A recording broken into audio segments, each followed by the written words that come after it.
Hey, it's Ron, and I want to tell you a story about business and how that story changed everything. On this particular night, the wind off the Merrimack River was cutting through Manchester, New Hampshire like a blade. It smelled like smoke and wool and wet stone. Inside St. Mary's Parish Hall, lanterns flickered against frost-covered windows.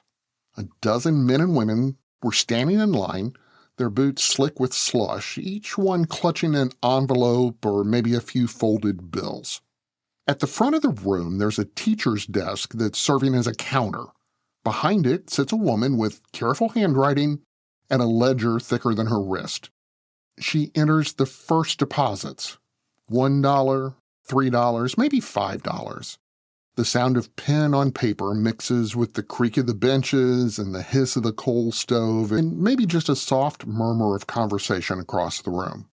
Most of these families work in the Amoskeag mills just downriver.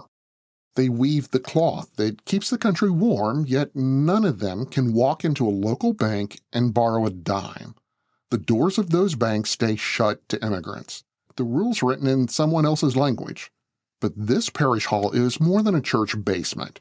It's the gathering place for an entire neighborhood of Franco-American workers. See, their priest has opened the doors and offered the desks, turning faith into infrastructure. Tonight, they open their own bank. No marble floors, no vault, no suits. Just neighbors pooling their money so everyone can borrow when they need it and share in what comes back. That priest watches quietly from the back, proud but cautious. Across town, the factory owners are not going to understand. In Boston, no one will care. But this is where something shifts, where finance stops being about permission and starts being about participation. But could a handful of mill workers really build their own banking system? Could cooperation compete with capital? And on this night, December 16th, 1908, could a ledger on a parish desk launch an entirely new way to do business?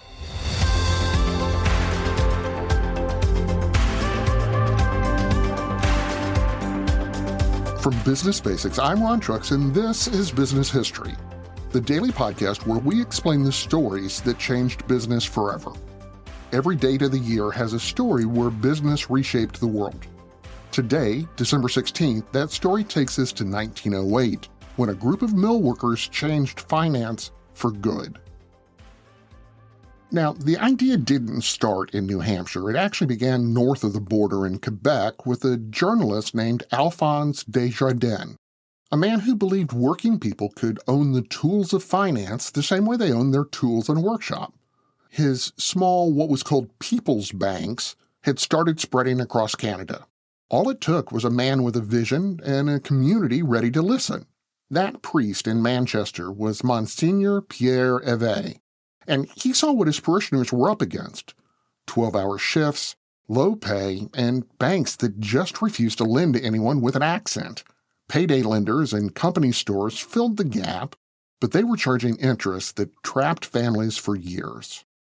Eve heard about Desjardins' model and sent word north. Within months, he had permission to try it here. The structure was simple. Members bought a share. They then deposited what little they could, and then they borrowed from that same pool when they needed it. Each loan required a co-signer, and every decision was made by the members themselves. No outside investors, no distant board of directors. The risk and the reward stayed local. On December 16, 1908, St. Mary's Cooperative Credit Association opened its doors.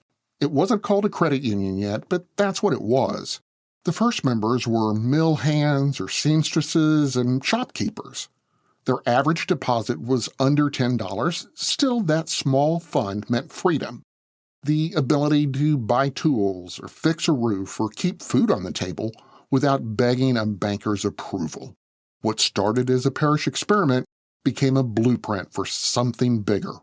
A financial system built on trust instead of collateral.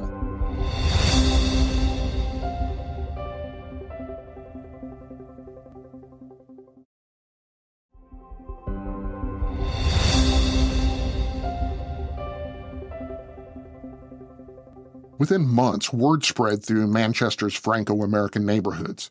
Workers who'd never even seen the inside of a bank were walking into St. Mary's with $1 and walking out with a passbook that carried their name. Every week, a few more joined. By the end of the first year, the little parish fund had hundreds of members and thousands of dollars in deposits, all managed by volunteers who still worked day jobs. It wasn't charity, it was ownership. And that distinction caught attention. A few towns over, journalists started calling it the People's Bank. Across the border, Desjardins sent congratulations and advice on keeping the model pure, local, cautious, and accountable. But traditional bankers didn't like what they were hearing. If mill workers could lend to each other, where did that leave the men in suits? Newspaper editorials warned that amateur banking would end in disaster. Yet St. Mary's kept proving them wrong, posting profits, paying dividends, and never missing a loan repayment. By 1913, Eve's Parish Bank became the cornerstone of a growing movement. Immigrant communities from Massachusetts to Wisconsin began writing for guidance. They wanted to copy the system, the shared ownership, the trust-based lending, the independence from downtown lenders. What had started as a workaround for discrimination was becoming a model for financial reform. Credit wasn't just for those who already had capital. It was becoming a shared resource, one that treated access as community infrastructure. And as the United States inched toward modern banking regulation, a new idea was taking hold. Maybe finance didn't need to be something done to people. Maybe it could be something built by people.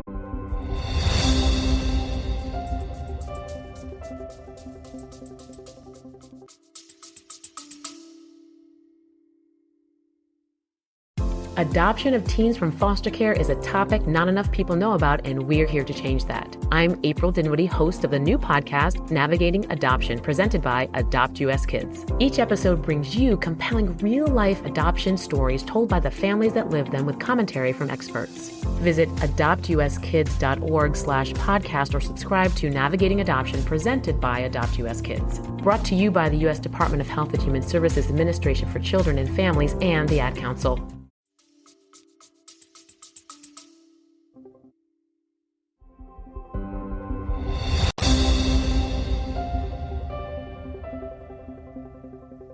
Two decades later, the movement had outgrown the parish hall.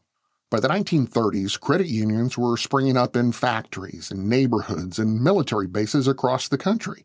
When the Great Depression shut down thousands of traditional banks, credit unions kept lending, quietly proving that local trust could outperform Wall Street math. In 1934, Congress made it official with the Federal Credit Union Act, giving these cooperatives legal standing nationwide.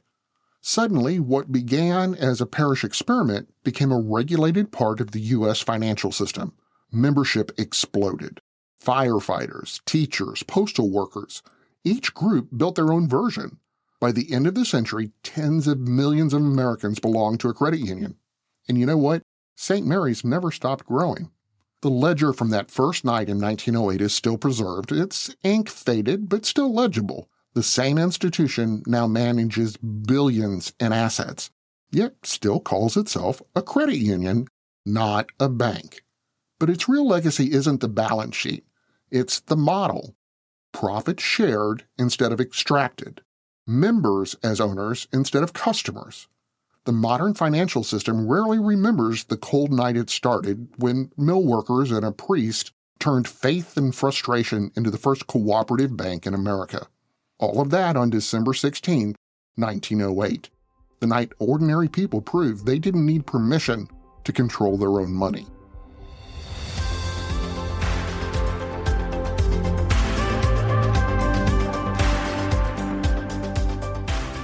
I'm Ron Trucks, and this is Business History, the daily podcast that finds turning points behind the headlines.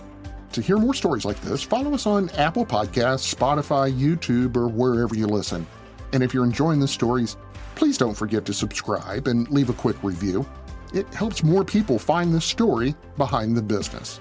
And do you want to actually understand business without the fluff, the buzzwords, or the MBA language? Start by visiting us at businessdailypodcast.com.